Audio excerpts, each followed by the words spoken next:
नमस्कार दोस्तों, स्वागत है आपका हमारे चैनल टेक्निकल टैब्स में। भारत में आईएएस यानी भारतीय प्रशासनिक सेवा का काफी महत्व है। इस बात में भी कोई संदेह नहीं है कि बड़ी संख्या में युवा केवल सत्ता के लिए आईएएस बनना चाहते हैं। महाराष्ट्र कैडर की ट्रेनी आईएएस पूजा खेड़कर का मामला भी कुछ ऐसा ही है। अपनी पहली नियुक्ति में ही कुछ अनुचित मांगों के कारण वह चर्चा में आ गईं। पुणे कलेक्टर ऑफिस से शुरू हुआ यह विवाद अब बैकडेट में जाकर उनकी नियुक्ति को भी प्रश्नों के घेरे में खड़ा कर चुका है। 32 वर्षीय पूजा खेड़कर सन 2023 बैच की आईएएस अधिकारी हैं, जिन्होंने संघ लोक सेवा आयोग यूपीएससी परीक्षा में 841वीं रैंक हासिल की थी। पूजा खेड़कर ने 3 जून 2024 को पुणे की असिस्टेंट कलेक्टर के तौर पर अपना कार्यकाल शुरू किया था, लेकिन उन पर लगे आरोपों और जांच के बीच मात्र 1 महीने में ही उनका ट्रांसफर वॉशिम कर दिया गया।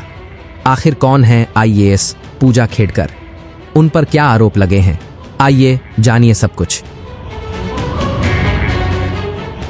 पूजा खेड़कर अंडर ट्रेनी आईएएस अधिकारी हैं। उन्होंने पुणे में स्थित श्रीमती काशीबाई नवले मेडिकल कॉलेज से एमबीबीएस की उपाधि प्राप्त की है। कई मीडिया रिपोर्ट्स में उन्हें एंडोक्रिनोलॉजिस्ट बताया जा रहा है। पूजा खेड़कर महाराष्ट्र के अहमदनगर जिले की पाथर्डी तहसील के नौकरशाहों और राजनेताओं के परिवार से हैं। पूजा के पिता दिलीपराव खेड़कर महाराष्ट्र प्रदूषण कंट्रोल बोर्ड के रिटायर्ड अधिकारी हैं। उनके नाना जगन्नाथ बुधवंत वंजारी समुदाय के प्रथम आईएएस अधिकारी थे। पूजा की मां मनोरमा भलगांव की सरपंच हैं। आईएएस पूजा खेड़कर पर विभिन्न प्रकार के आरोप लगे हैं, जिनमें कुछ नियुक्ति से पूर्व के भी शामिल हैं। ये आरोप एक दूसरे से जुड़ते गए और मामला गंभीर होता गया। पूजा खेड़कर ने ट्रेनिंग पीरियड के दौरान सरकारी आवास, स्टाफ, गाड़ी और ऑफिस में अलग केबिन की मांग रखी। उन्होंने अपनी निजी ऑडी कार पर लाल नीली बत्ती और महाराष्ट्र सरकार का प्रतीक चिन्ह लगाकर अधिकारों का दुरुपयोग किया। विवादित प्रोबेशनरी आईएएस अधिकारी पूजा खेड़कर ने चोरी के इल्जाम में गिरफ्तार एक ट्रांसपोर्टर को छोड़ने के लिए डीसीपी रैंक के अधिकारी पर दबाव डाला। उन पर आरोप है कि उन्होंने आईएएस बनने के लिए जाली प्रमाण पत्र का इस्तेमाल किया और यूपीएससी फॉर्म में खुद के ओबीसी नॉन क्रीमी लेयर से होने का दावा किया। उनकी पारिवारिक संपत्ति करोड़ों में है। वह खुद भी लगभग 17 करोड़ रुपए की संपत्ति की मालकिन है, जिसमें कई प्रॉपर्टी और एक 17 लाख रुपए की घड़ी शामिल है। पूजा खेड़कर ने विकलांगता श्रेणी के तहत यूपीएससी फॉर्म भरा था।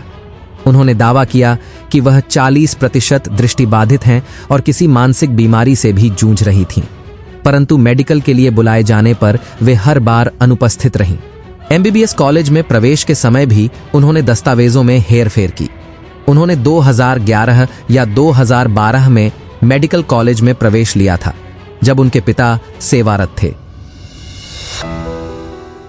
यूपीएससी ने उनकी दोनों आंखों के विजन लॉस का कारण जानने के लिए ब्रेन एमआरआई कराने के लिए कहा था। रिपोर्ट के अनुसार पूजा ने एक निजी मेडिकल सेंटर से कराई गई एमआरआई की रिपोर्ट पेश कर दी थी, जो उनके विकलांगता के दावों का समर्थन करती थी। यूपीएससी ने इस रिपोर्ट को अस्वीकार कर दिया था। फिर यूपीएससी ने उनके चयन को केंद्रीय प्रशासनिक न्यायाधिकरण में चुनौती दी थी। 23 फरवरी 2023 को उनके विरुद्ध निर्णय सुनाया गया। बाद में उनके एमआरआई सर्टिफिकेट को स्वीकार कर लिया गया था।